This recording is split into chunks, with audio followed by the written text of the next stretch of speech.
Hi everyone, in today's video we're going to have a look at a new blend add-on I've created called Material Painter Pro. So it's something that allows you to add paint layers onto your existing PBR materials. So it is now live on Blender Market. So if you jump over to Blender Market, I'll put a link in the video description below.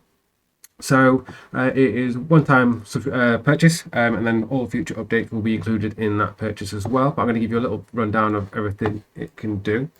So we'll start with a basic cube to begin with, and to install it, like any other add-on, edit, preferences, come to add-ons, install from disk, and then it should turn up here as Material Painter Pro.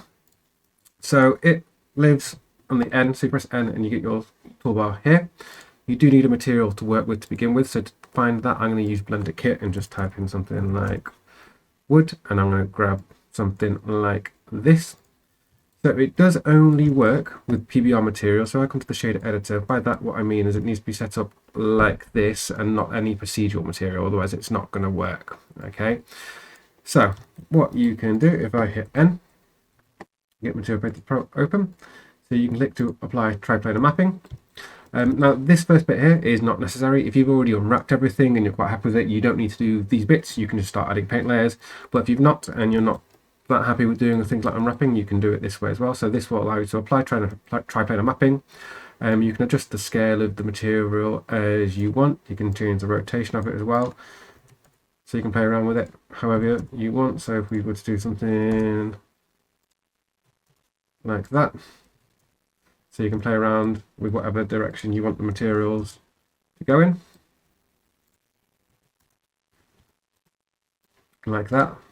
But it doesn't always work with certain materials. So if I go to 0 for all of it, because we're quite happy with that, you can always change it at any point as well. So what we then want to do is be able to texture paint something. You need to have it unwrapped. So as I said, if you've already got seams, you've already unwrapped it, you can leave it as it is. But if you haven't, the unwrapping options are here. They're still as normal inside of Blender. But what you can do is select it, choose the unwrapping option. So if you've already got seams, just click on unwrap and then apply.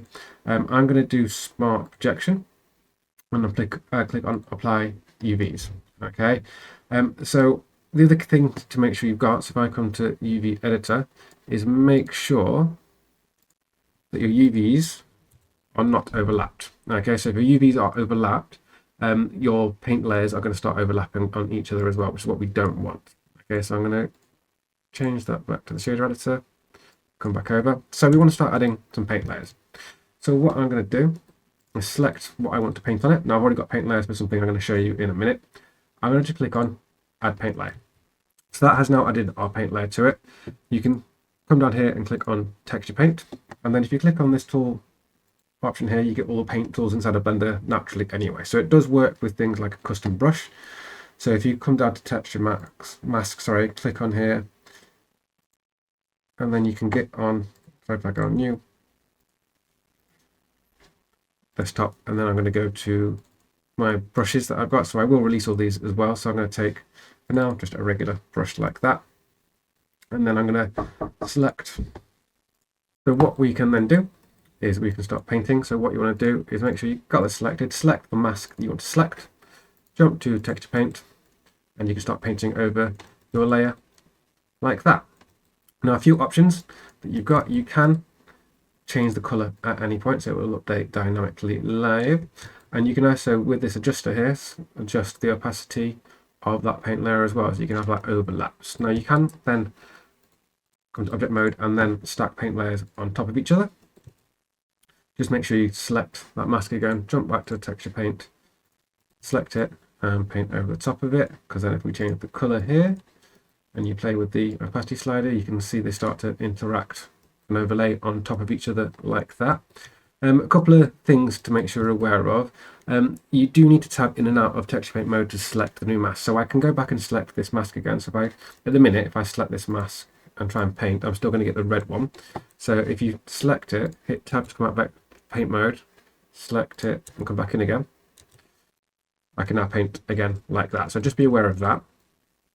So as I said, you can still use all the texture paint tools inside of Blender. So we've added custom brushes there. If we come up, we can also get rid of any paint we don't want as well by just coming down here and changing the color of the brush. So at the minute it's white, so it's going to paint. If we just swap to black, it will then let us paint and get rid of any of the paint that we did that we're not wanting to keep. Okay, so it's non-destructive, so you're not actually going to ruin it. And again, I can't do it over this one because I've not got that mask selected. Okay, and as before, you can still change all these colors at any point, and you can still play around with the opacity as you want to. Like that. Okay, so just to show you a few other examples of usage. So if I hit N and go Alt H to bring back other things I have hidden.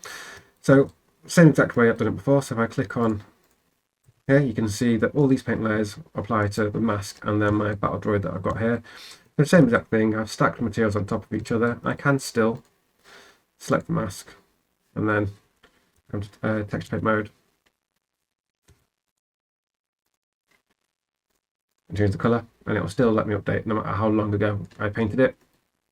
And I've then used the paintbrushes to sort of like add like little dust and imperfections and that sort of thing onto the paint layers as well. So there's no limit to how many paint layers you can add. Obviously, the more paint layers you start to add, it'll start to slow down a little bit, so just be aware of that.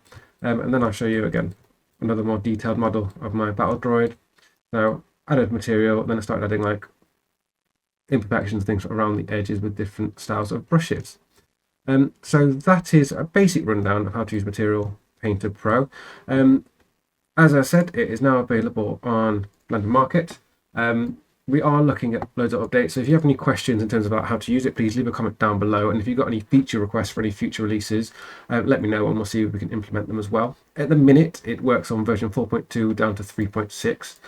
I don't know if it works on 4.3 yet, simply because I haven't tested it, because I'm using Blender 4.2 long-term support anyway. So it might work, but I'm not 100%. But if you've got any questions, leave a comment down below or email me at design with Simon@outlook.com.